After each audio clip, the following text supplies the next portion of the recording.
사역을 소개하기를 4장 23절에 보면 예수께서 온 갈릴리에 두루 다니사 그들의 회당에서 가르치시며 천국 복음을 전파하시며 이렇게 나옵니다.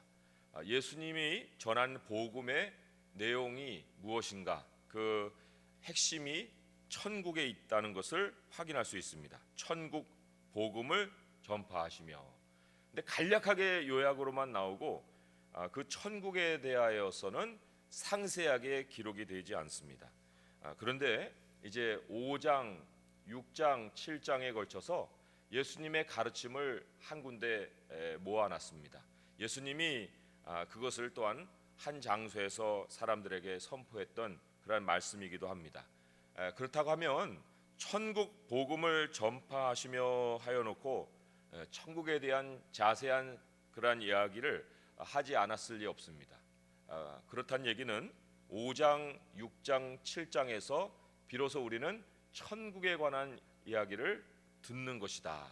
그렇게 미리 좀 가정을 해볼 수 있습니다. 그리고 정말 그러한가 하는 것을 이제 확인을 해보면 되는데, 오늘 이 5장, 7장, 8장에 거듭해서 상당히 독특하게 마태복음에만 나오는 표현이 있습니다. 그것은 하늘에 계신 아버지 또는 하늘 아버지라는 표현입니다. 하늘에 계신 아버지 혹은 하늘 아버지라는 표현이 이 마태복음 5장, 6장, 7장에만 10번이 나오고 마태복음 전체는 20번이 나옵니다. 그런데 이것이 왜 굉장히 독특한가 하면은 신약 성경 다른 곳에서 하늘 아버지 또는 하늘에 계신 아버지라는 표현이 몇 번이나 나올까 하고 헤아려 보면은 이 사도행전 이후로 서신서에, 역사서 서신서에는 전혀 나오지 않습니다. 그리고 마가복음에 한 번, 누가복음에 한 번 이렇게만 나옵니다. 그렇기 때문에 이 마태복음 5장, 6장, 7장에 10번에 걸쳐서 이 표현이 나온다는 것은 상당한 의미를 가진다. 이렇게 볼 수 있고, 그것이 왜 하늘에 계신 아버지라고 얘기를 할까? 혹은 하늘 아버지라고 말을 할까 할 때 그 하늘이라는 것이 결국 예수님이 전한 복음의 핵심인 천국을 우리에게 가르쳐 주려는 의도를 가진 것이다. 그렇게 우리가 또한 확인을 할 수 있습니다. 자, 그러면 이제 이 천국에 대한 것을 우리가 생각을 해볼 때 천국은 미래일까? 미래에 대한 그 메시지가 천국에 대한 메시지일까? 예수님이 어느 때는 이런 말씀하셨습니다. 내가 성령을 힘입어서 귀신을 쫓아내는 것이면 이미 천국이 너희 가운데 임하였느니라 하고 천국이 현재 우리 가운데 있는 것을 확인을 해주셨습니다. 천국은 미래의 얘기가 아닙니다.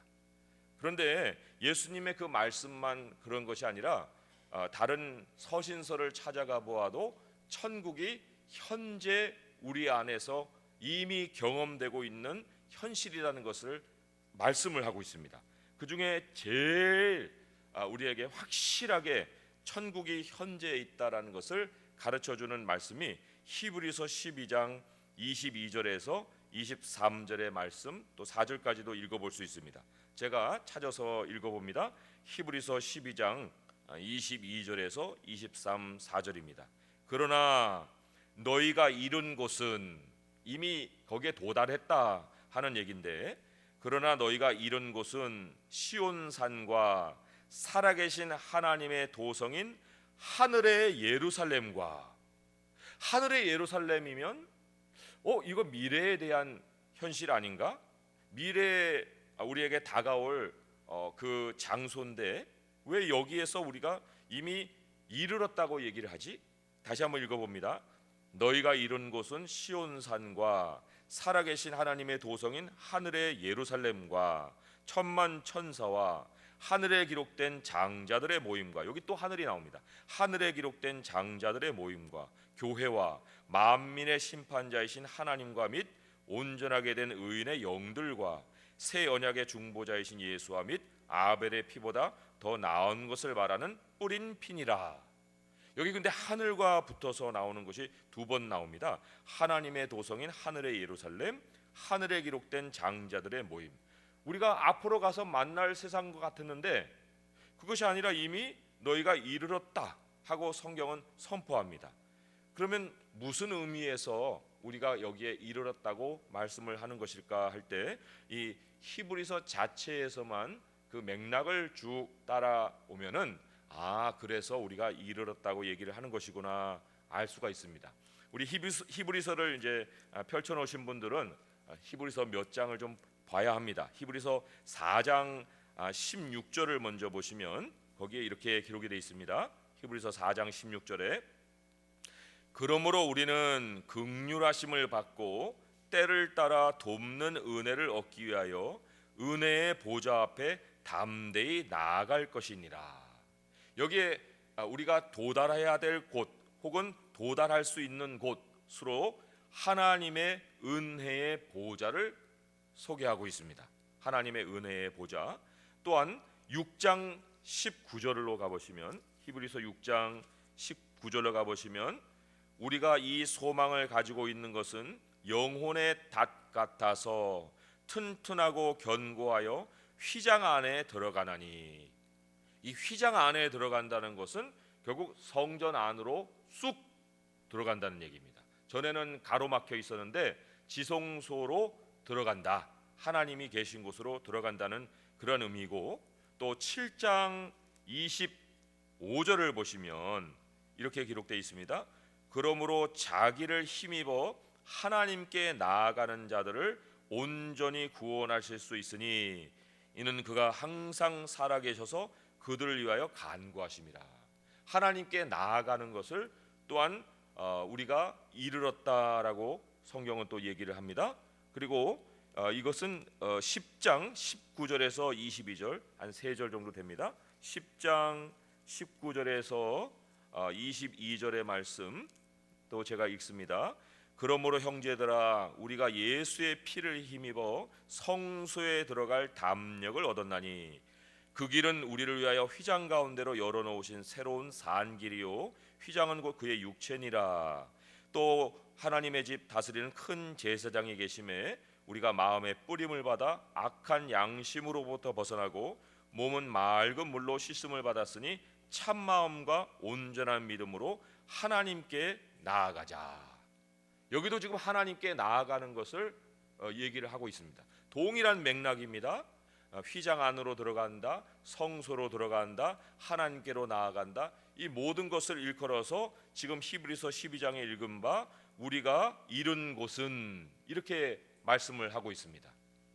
자, 구약에 보면 하나님이 어디에 계시는가 할 때 굉장히 이중적인 것을 소개를 하고 있습니다. 시편 11편의 말씀인데 시편 11편의 말씀 4절 말씀을 보면 거기 이런 말씀이 기록이 되어 있습니다.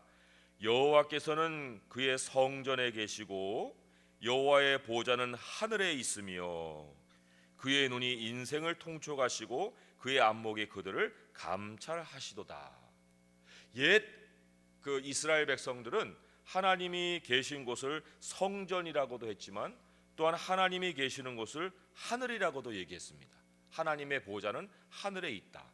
하나님께서 자신이 계시는 성소가 하늘이라는 것을 실질적으로 눈에 보이는 표시로 나타낸 것이 그 성전을 구름으로 채운 것입니다.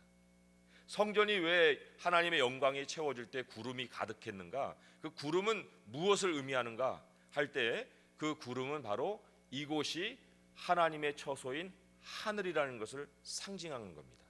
그리고 하나님은 그곳에서 하늘을 처소로 삼으시고 또 그 시온자 혹은 속죄소라고 하는 곳을 발등상으로 삼으셔서 보좌 위에 앉아 계시는 하나님으로 자신을 소개하십니다.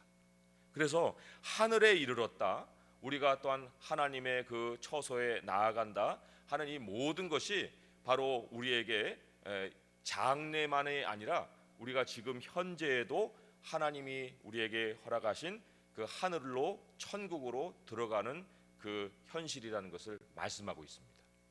자, 이것을 왜 이렇게 길게 설명을 드렸는가 하면 오늘 우리가 4장에 나오는 바 하나님이 예수님이 천국 복음을 전파하셨다고 하시면서 5장, 6장, 7장에 하늘에 계신 또는 하늘 아버지 이런 표현들을 많이 소개를 하고 있는데, 우리가 그것을 읽을 때에 그냥 천국이다 혹은 그냥 하늘이다 하고 그냥 이상적인 세계, 미래의 세계로만 읽어서는 아니 되고, 이것이 바로 하나님께 나아가는 성전을 상황으로 삼고 있다. 혹은 더 구체적으로 얘기하게 되면 기도라는 상황 속에 지금 이 메시지를 담고 있다고 우리가 생각을 해야 한다는 겁니다.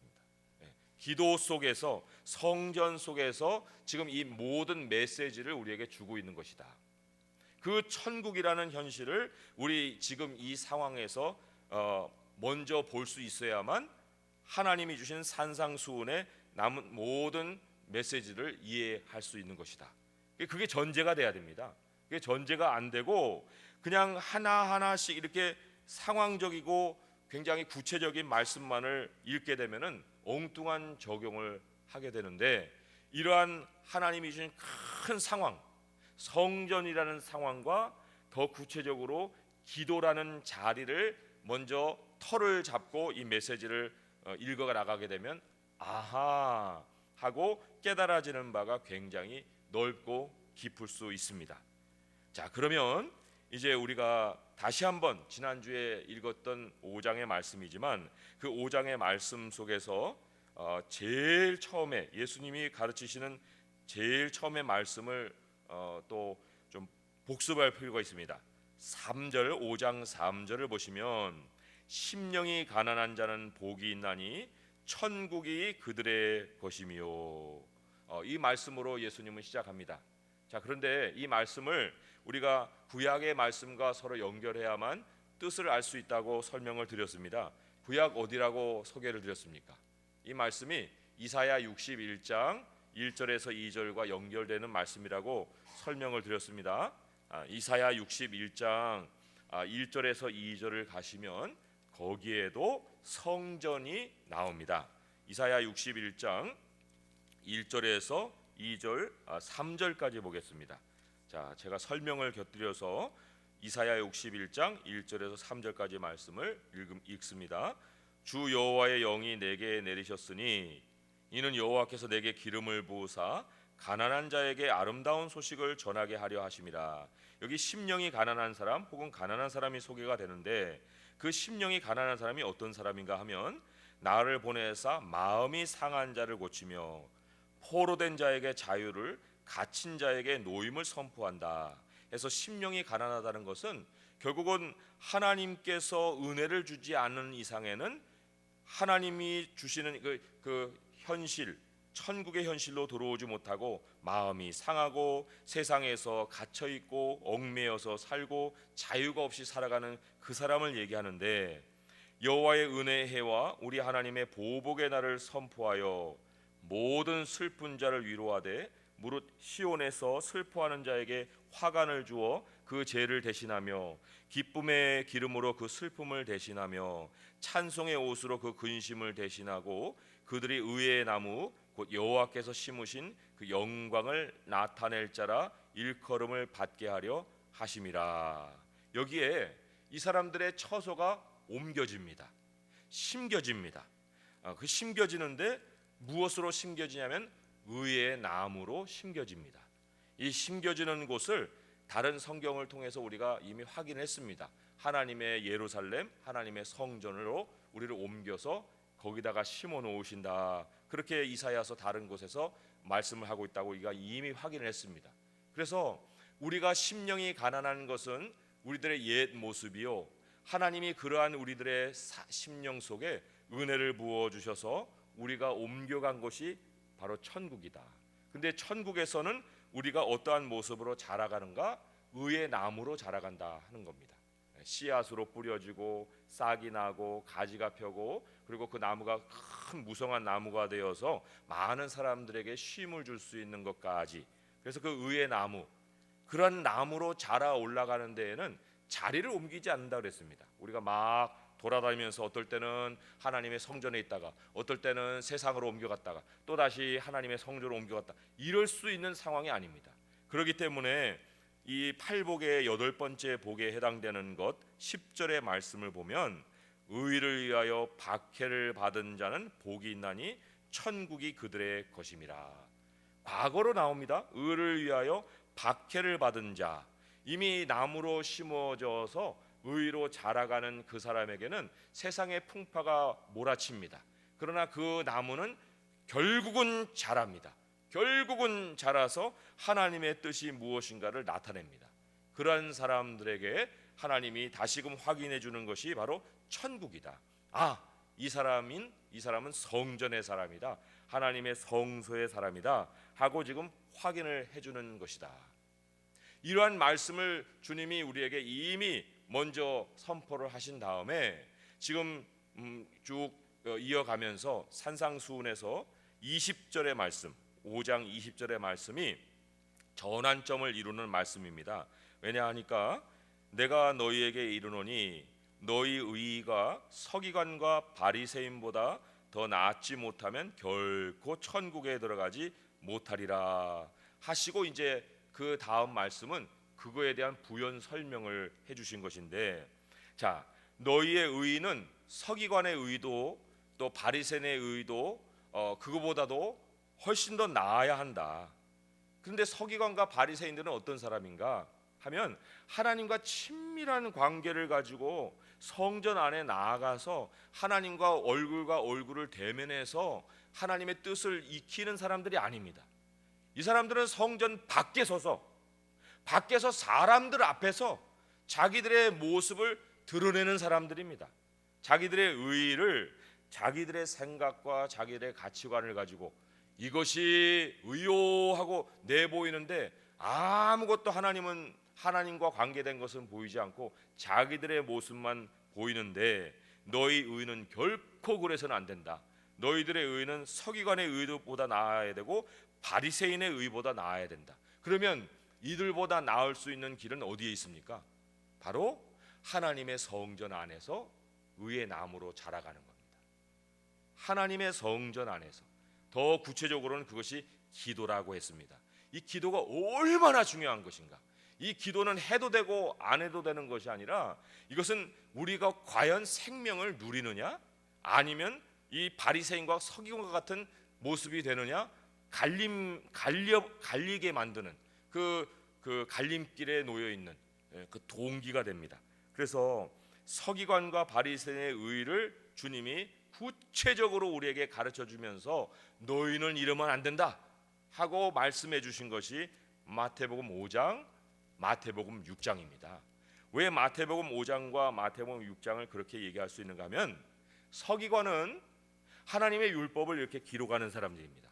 기록도 하고 연구도 하고, 아무튼 이 기록된 하나님의 율법을 가지고 그것을 일일이 따지면서 이것이 맞느냐 틀리느냐 어떻게 적용하느냐 더 세세하게 이 사람들에게 요구할 수 있는 길이 뭐냐, 계속해서 그런 것을 연구하는 사람들인데, 서기관의 의를 주님이 소개하면서 너희는 그러지 않아야 한다 하는 것을 5장 21절부터 해서 마지막 절까지 6번에 걸쳐서 옛사람에게 말한 바 이렇게 기록이 되었으나 나는 너희에게 이르노니 하고서 서기관의 의를 처음에 소개하고 그 다음에 너희가 따라야 될 의는 무엇이냐 하는 것을 6번에 걸쳐서 우리에게 가르쳐 줬습니다.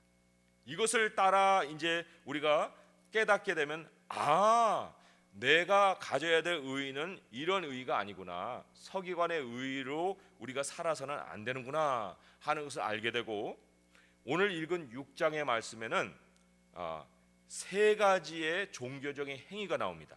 뭐가 나오냐면은 2절에 구제가 나오고 5절에 기도가 나오고 그리고 16절에 금식이 나옵니다. 구제와 기도와 금식인데, 이 3가지는 유대인들이 가지는 대표적인 종교 행위입니다. 그 바리새인들은 이 자기들의 그 외식을 통해서, 자신들의 그 활동을 통해서 자기가 가장 최고의 신앙인이라 하고 나타낸 사람들입니다. 자기들이 가장 의로운 사람들이라 나타낸 사람들인데, 그 사람들이 나타낸 대표적인 3가지가 구제요, 기도요, 금식입니다. 그래서 주님이 이 세 가지를 소개해주고 너희들의 의는 그렇게 돼서는 안 된다 하고 지금 다시 가르쳐주고 있습니다. 그러니까 5장도 배우고 6장도 우리가 깨달으면은 서기관의 의와 바리새인의 의보다 훨씬 더 나은 의를 우리가 따라갈 수가 있습니다. 하나님께서 하나님의 나라와 그의 의를 먼저 구하라고 했는데 그 의가 무엇인지 알 뿐만 아니라 그 의를 또한 우리 삶 속에 적용할 수도 있는데, 그 서기관의 의를 다루는 본문이나 또 바리새인들의 의를 다루는 본문이나 그 모든 것의 공통의 상황은 뭡니까? 천국입니다. 하늘에 계신 혹은 하늘 아버지, 이 하늘이라는 것을 계속해서 반복적으로 우리에게 가르쳐 주면서 너희가 성전으로 나아가야 하고 하나님을 만나야 하고 하나님께 기도해야 되고 하나님을 친밀하게 해야만 내가 너희들에게 가르쳐 주는 바 서기관과 바리새인보다 훨씬 나은 그 의를 너희 것으로 삼을 수가 있느니라. 이렇게 지금 말씀을 하고 있습니다. 자, 시간이 낮에도 해보니까 엄청 부족했습니다. 그래서 지금도 설명을 드리면 굉장히 부족할 거는 확실할 것 같은데, 그럼에도 불구하고 좀 시간이 허락되는 대로 이 오늘 말씀을 하고 그 다음에 또 이어서 하겠습니다. 자, 이게 왜 성전의 상황인가 하면 이제 서기관의 의부터 좀 살펴봅니다. 5장 21절부터 해서 26절까지 보면은 그것만 똑 떼어서 이제 말씀을 전한다고 생각을 해볼 때, 이게 살인하지 말라 하는 말씀에 대해서 우리 주님이 다시 해석해 주는 거구나. 주님은 형제에게 대해서 노하거나 형제에게 대해서 욕을 하거나 하는 것도 살인이라고 얘기를 했구나. 그러니까 우리가 형제에 대해서 욕을 하지 말고 또 형제에 대해서 노하지 말아야 하겠구나. 그리고 그러한 형제와 빨리 화목해야겠구나. 이렇게만 우리가 생각할 수 있습니다. 하지만 근본에는 뭐가 있습니까? 성전의 상황이 있다고 그랬습니다. 하나님께 나아가는 그 기도의 모습이 있다고 그랬습니다. 그러면 도대체 그 기도의 모습이 어디 있는가? 23절의 말씀을 보세요. 그러므로 예물을 제단에 드리려다가 거기서 내 형제에게 원망 들을 만한 일이 있는 것이 생각나거든. 거기서가 어디입니까? 이 거기서가 바로 하나님께 나아가서 예배를 드리고 있는 그 성전의 상황을 얘기합니다. 혹은 더 구체적으로는 하나님께 기도를 드리고 있는 중에 하나님이 그 기도 속에서 불현듯 생각을 하게 하신 것이 내가 누구에게 욕을 했네, 내가 누구에게 화를 냈네, 이런 생각이 나는 겁니다. 그 생각이 들지 않고서 어떻게 우리가 그런 화목할 수 있는 길을 준비를 해서 그 사람에게 찾아가서 화목을 하겠습니까?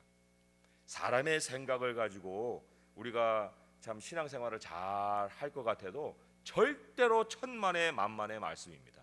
하나님께 나아가서 하나님을 향해서 나의 생각을 열고 하나님이 주시는 생각을 담아서 그것이 충만해져야만 사람이 할 수 없는 생각을 하는 겁니다. 용서라는 것은, 화목이라는 것은 사람이 생각해낼 수 있는 그 수준이 아닙니다. 차원이 아닙니다. 그건 절대적으로 하나님이 생각나게 하시는 것인데, 그것을 생각나게 하는 상황이 어디냐면 바로 성전입니다. 하나님께 나아갈 때, 하나님 앞에 기도를 드릴 때, 거기서 하나님이 생각을 떠올려 주실 때, 그때에 우리가 비로소 하나님이 요구하시는 그 의를 이룰 수가 있다.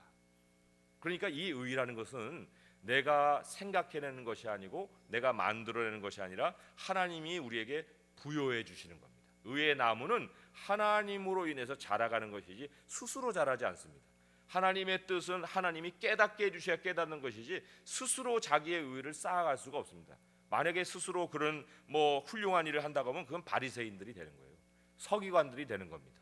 그러나 너희 의는 그보다 훨씬 더 나아야 한다는데, 그 훨씬 더 나아야 되는 상황에 하나님의 바로 성전이 있다.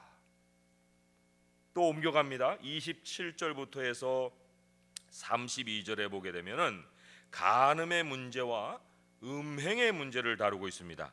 자, 이 말씀을 읽게 되면 이거 뭐야? 그냥 여자를 보고 그냥 마음으로만 생각해도 음욕을 품어도 간음한 것이야? 아이고, 이걸 어떻게 내가 이런 일을 안 하지?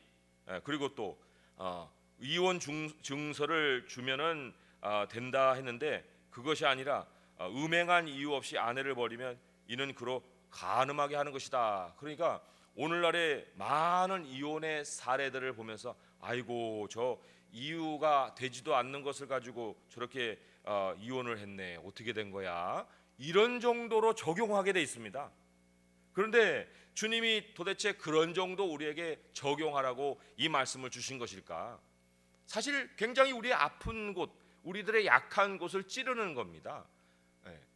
마음에 그 음욕을 품는 것마다 간음했다고 하는데 거기에 예외가 될 사람이 얼마나 있겠습니까? 그러니까 이것은 올무의 역할을 하는 것이지 우리를 해방시키는 것이 아닌데 하나님이 우리에게 더 큰 요구, 더 나은 의의를 가지라 하면서 더 우리를 옥죄고 더 매고 그래서 더 짐스럽고 더 그냥 막 죄짐에 눌리게 만드는 그런 상황으로 우리를 끌어가는 것일까? 그것이 아니라 다시금 이제 우리가 돌아와야 될 상황이 뭐라고 했습니까? 하나님의 성전의 상황으로 돌아와야 한다. 우리가 하나님 앞에 기도하는 상황으로 돌아와야 한다. 그래서 성경이 간음이나 음행이나 하는 것을 어떤 상황 속에서 주제로 삼고 다루고 있느냐 할 때 다른 성경의 도움을 받아서 우리가 한번 찾아봅니다. 고린도전서 6장의 말씀을 가서 보세요.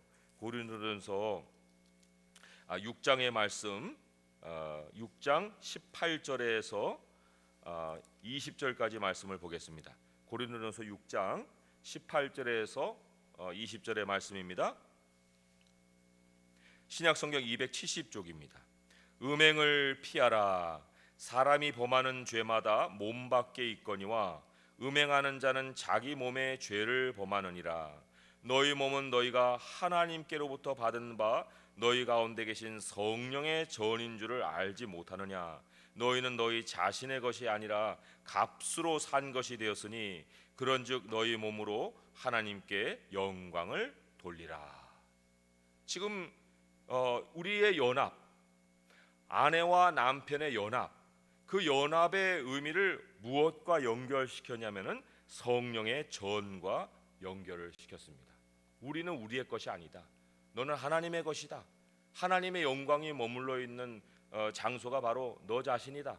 그러니 너가 만약에 그 음행을 하게 되면은 그것은 너의 몸에게 죄를 범하는 것뿐만 아니라 하나님의 성전을 더럽히는 것이 된다. 그 하나님의 성전을 더럽히게 되면은 어떤 일이 있습니까? 우리가 하나님께 가까이 나갈 수 없습니다. 기도의 문이 완전히 막혀버립니다. 하나님과 친밀함이 없어집니다. 여기에서 이 음욕을 품는다 또는 이 음행을 해서 여인을 버린다 할 때 그렇게 율법이 얘기를 했으니 그렇게 할 수도 있다 사람은 생각할 수 있습니다. 그런데 그렇게 하는 순간에 뭐가 단절이 됩니까? 하나님과의 관계가 완전히 단절이 됩니다. 그 여인을 다른 사람에게 결혼하게 하게 되면 그 사람도 간음하게 만드는 것이라면 무엇을 그 사람에게 하는 겁니까? 하나님과 나아가는 길을 완전히 막아버리는 일을 저지르게 되는 것이다. 우리가 그저 내가 그런 것을 보지 말아야지, 그런 장면을 보지 말아야지 이런 정도로 머무는 것이 아니라 내가 하나님과 나아가는 길, 하나님과 친밀하게 갖는 그 길을 그것으로 인해서 막을 수가 없다 그런 얘기죠. 우리가 하나님께 기도하는 삶을 살게 되고 또 하나님과 더 친밀한 삶을 살게 되면 그것이 너무나도 소중한 걸 압니다. 너무나도 가치 있고 이것이 없이는 내 삶이 무너진다는 것을 압니다. 그러한 것을 아는 사람이 과연 그 마음의 정욕을 품겠는가? 그 마음의 정욕대로 움직이겠는가? 그것이 내게 동기가 되어서 이렇게도 할 수 있고 저렇게도 할 수 있는 문을 양쪽으로 열어둘 수 있겠는가? 절대로 그렇게 할 수가 없다. 이 성전에 대한 개념이 확실하게 박혀있는 그 사람만이 음란의 문제를 해결할 수가 있다는 거예요. 그러지 아니하고서는 절대로 우리들의 도덕 기준으로는 음란의 문제를 해결할 수가 없다. 그러나 하나님의 성전이 되었다, 내 몸은 내 것이 아니다 하는 그 생각이 그 사람에게 뿌리가 박혀야만 이 음행의 문제와 간음의 문제와 음란의 문제가 우리의 삶에서 멀어질 수 있다는 겁니다. 그거 이상의 다른 해결 방법이 없습니다. 그것만이 아닙니다. 오늘 이제 33절에서 또 37절까지 보면은 맹세에 대한 문제가 나오는데, 이 맹세에 대한 것은 반드시 지켜야 됩니다. 반드시 지켜야 되는데 사람들이 그것을 반드시 안 지키려고 뭐만 피하냐면은 하나님 앞에서 맹세하는 것만 피합니다. 성전에 가서 서원하면은 반드시 지켜야 됩니다. 그러니까 성전만 아닌 곳에서는 마음대로 남발을 합니다, 맹세를. 그래서 어떻게 남발을 합니까? 하늘로도 맹세하고 땅으로도 맹세하고 예루살렘으로 맹세하고 머리로도 맹세하고. 그런데 하나님께서 뭐라고 얘기합니까? 하늘, 그거 하나님의 보좌야. 땅, 그거 하나님의 발등상이야. 예루살렘, 하나님이 계시는 성이야. 이 성이라는 건 성전을 얘기합니다. 네가 어디를 가든지 간에 거기 하나님이 계셔. 하나님의 성전으로 너가 맹세하는 거야.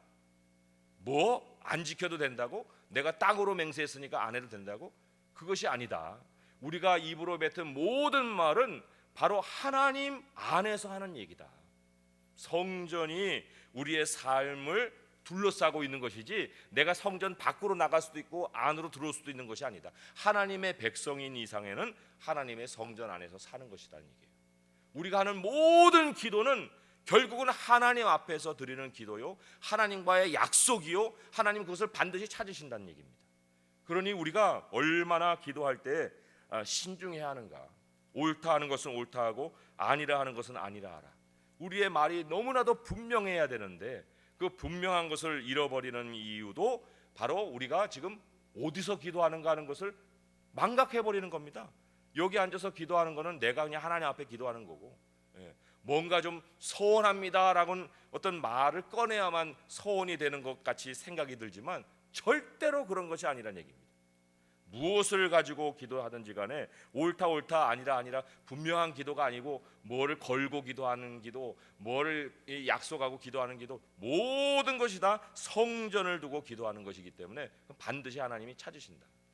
그게 우리가 가져야 되는 절대적인 의에 대한 개념입니다. 그런다고 할 때 우리가 말에 대해서도 얼마나 신중해야 되는가. 이 성전의 개념이 없으면 말이 함부로 나가게 돼 있습니다.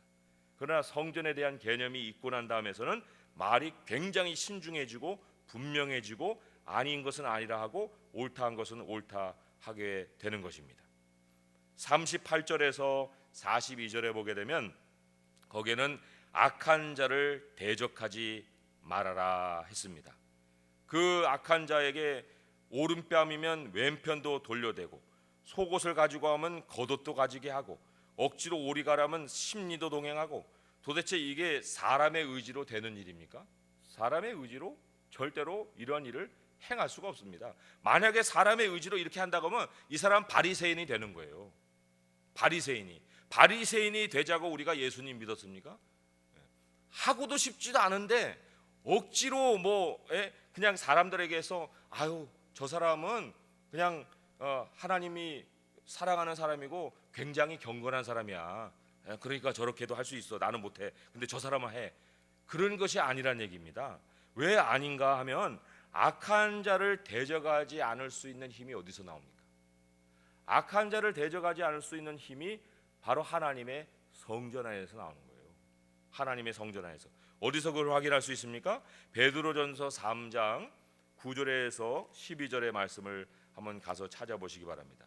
또 다른 구절도 있지만 시간 관계상 오늘 베드로전서 3장 9절에서 12절만 읽어보겠습니다. 신약성경 380쪽에 있습니다. 베드로전서 3장 10절에서 12절의 말씀입니다. 9절에서 12절의 말씀. 3장 악을 악으로 욕을 욕으로 갚지 말고 도리어 복을 빌라. 이를 위하여 너희가 부르심을 받았으니 이는 복을 이어받게 하려 하심이라. 그러므로 생명을 사랑하고 좋은 날 보기를 원하는 자는 혀를 금하여 악한 말을 그치며 그 입술로 거짓을 말하지 말고 악에서 떠나 선을 행하고 화평을 구하며 그것을 따르라. 주의 눈은 의인을 향하시고 그의 귀는 의인의 간구에 기울이시되 주의 얼굴은 악행하는 자들을 대하시느니라 하였느니라. 원수 갚는 것이 내게 있으니 나에게 모든 걸 맡겨라. 하나님의 진노하심에 맡겨라 하는 것이 로마서 12장에 나오고, 그리고 악을 대적하지 말고 항상 기뻐하고 쉬지 말고 기도하고 범사에 감사하라는 것이 데살로니가전서 5장에도 나옵니다. 그런데 대표적으로 오늘 읽은 베드로전서 3장의 말씀에도 악을 악으로 욕을 욕으로 갚지 말아라, 대적하지 말라는 거예요. 대적하지 말고 뭘 하라냐면 하나님을 향해라. 하나님은 의인의 간구에 귀를 기울이신다. 그리고 하나님의 악행한 자들을 대신 다 다뤄주신다. 그러니까 너가 스스로가 그 재판관이 되어서 달려들려고 하지 말아라. 하나님께 기도를 하지 않는 사람, 하나님께 간구가 없는 사람, 하나님을 찾아나가지 않는 사람, 그런 사람들이 과연 이 오른뺨을 치는데 왼뺨을 돌려댈 수 있습니까? 못합니다. 그런 건 아예 불가능합니다. 억지로 오리를 가게 하는데 심리를 동행합니까? 누가 그렇습니까? 그럴 사람이 한 사람도 없습니다.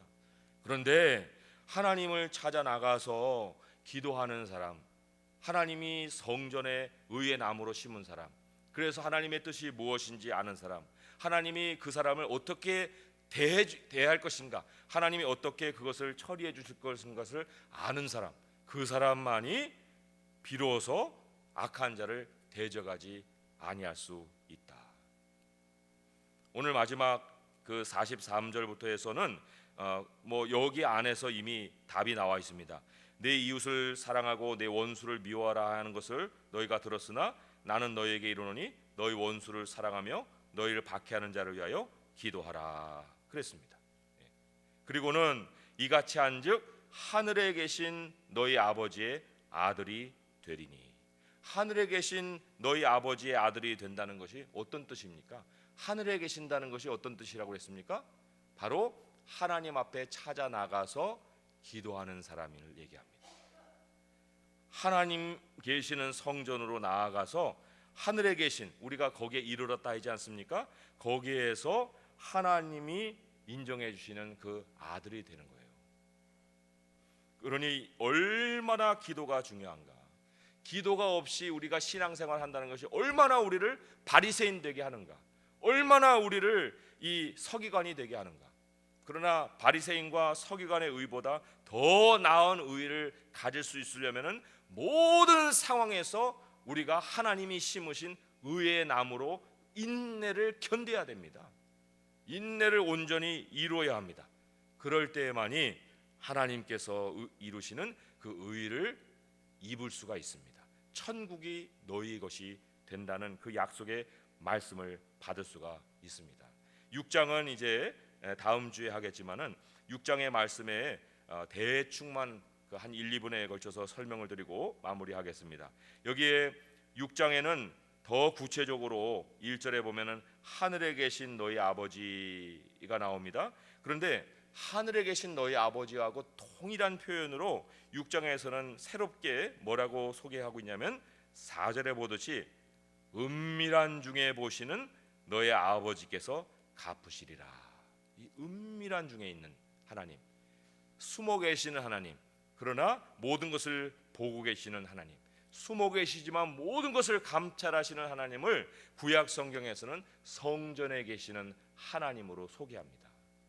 그래서 이 바리새인들의 외식은 사람 앞에서, 그들 앞에서 이렇게 나오는 반면에 하나님의 백성은 하늘에 계신 아버지 앞에서 은밀한 중에 골방에 들어가서 사람들이 보지 아니하고 하나님이 보시는 그 눈앞에서 이러한 삶을 이어갈 수 있다. 그것이 바로 우리가 더 나은 의를 이룰 수 있는 길이다.